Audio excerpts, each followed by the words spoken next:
Brought to you by ITC Sunrise मसाले, स्वाद बिहार का। इसी एजेंडा पर वो लोग काम कर रहे हैं कि अगर हमारी जीत होगी तो हम कश्मीर को पाकिस्तान में मिला लेंगे। खालिद अब्दुल्ला वाला जो गठबंधन है पार्टी का, ये नहीं जीतने पाएगा। वहाँ पर एनडीए गठबंधन के लोग जीते। मांझी के इस बयान पर हंगामा होने वाला है। जी हां, कांग्रेस पर जीतन राम मांझी का ये विवादित बयान सुर्खियों में आ गया है। बता दें, जीतन राम मांझी ने ये बयान उस वक्त दिया है जब सभी पार्टियां जम्मू कश्मीर विधानसभा की चुनावी तैयारियों में जुटी हुई है। जम्मू कश्मीर में बीजेपी और कांग्रेस समेत कुल 4 बड़ी पार्टियां हैं। 2 क्षेत्रीय पार्टियां महबूबा मुफ्ती की पीपुल्स डेमोक्रेटिक पार्टी और फारूक अब्दुल्ला की नेशनल कॉन्फ्रेंस है। बीजेपी को छोड़कर ये सभी इंडिया अलायंस का हिस्सा रही हैं। पीडीपी को छोड़कर कांग्रेस और नेशनल कॉन्फ्रेंस के बीच चुनाव में प्री पोल अलायंस हुआ है। इस बीच केंद्रीय मंत्री और बिहार के पूर्व मुख्यमंत्री जीतन राम मांझी ने दोनों के इस गठबंधन पर हमला बोला है।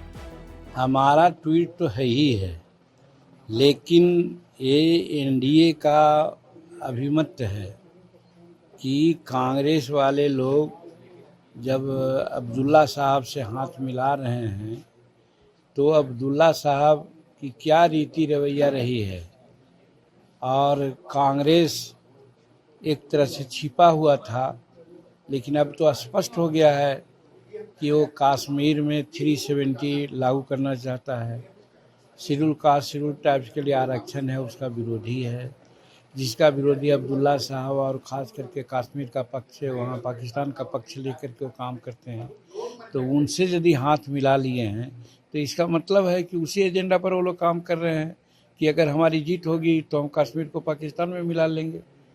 इसलिए मैंने वो ट्वीट किया है, और हम वहाँ की जनता से, और ज़रूरत पड़ेगी तो हम लोग भी जा कर के ये बात करेंगे किसी भी परिस्थिति में वहाँ पर ये कांग्रेस और खालिद अब्दुल्ला वाला जो गठबंधन है पार्टी का, ये नहीं जीतने पाएगा।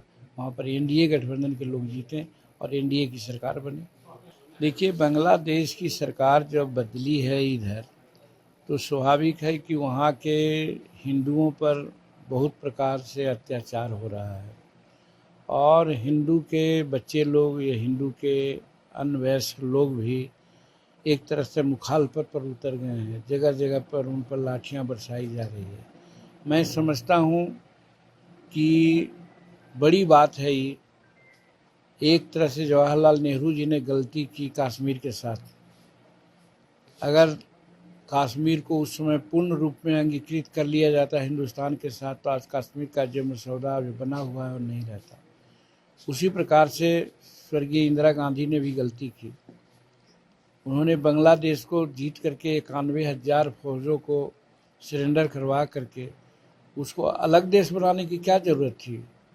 हिंदुस्तान में मिला लिए होते तो आज इस प्रकार की बात नहीं होती। आज वहाँ के हिंदू जो लोग इतने मारे जा रहे हैं, यह बहुत तरह प्रताड़ित हो रहा है, और वही तत्व जो संसार में एक धर्म फैलाना चाहता है और उसी धर्म एजेंडा पर सब जगह काम कर रहा है, चाहे पाकिस्तान में काम कर रहा हो, बांग्लादेश में काम कर रहा हो या और अन्य देशों में, तो उसके चक्कर में फंसने की क्या ज़रूरत थी हमको।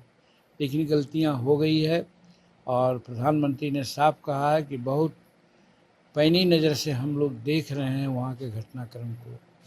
और आप देखा कि विश्व का शांति दूत के रूप में आज नरेंद्र भाई मोदी जी वो यूक्रेन गए, और यूक्रेन जाकर के जिस प्रकार से वार्ता किया और लोगों को कहा कि युद्ध से किसी समस्या का हल नहीं होता है, तो उस प्रकार से यहाँ भी समझ सकते हैं कि उनकी नीति यही रहेगी कि हम युद्ध नहीं करेंगे।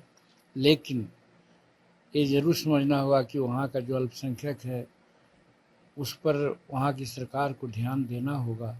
जिस प्रकार से अभी ध्यान न दे करके इधर उधर की बात हो रही है, तो उसका इस महाद्वीप में बहुत बड़ा प्रभाव पड़ेगा, अशांत हो जाएगा महाद्वीप। इसलिए नरेंद्र भाई मोदी जी का दिमाग एकदम उस ओर लगा हुआ है, और किसी भी परिस्थिति में वहाँ के अल्पसंख्यकों का किसी प्रकार से हानि नहीं हो, ये जरूर सुनिश्चित करने का प्रयास करें। बता दें, इससे पहले भी मांझी ने ठीक एक दिन पहले ट्वीट कर कांग्रेस पर निशाना साधा था। उन्होंने ट्वीट कर लिखा, कश्मीर में चुनाव जीतने के लिए कांग्रेस पार्टी पाकिस्तान और हिजबुल्लाह के साथ भी गठबंधन कर सकती है। अब मांझी के इस बयान से बवाल मच गया है। अब देखना होगा कि मांझी के इस बयान पर आगे इंडिया अलायंस या कांग्रेस की तरफ से क्या जवाब आता है। गया से पंकज कुमार की रिपोर्ट, बिहार तक।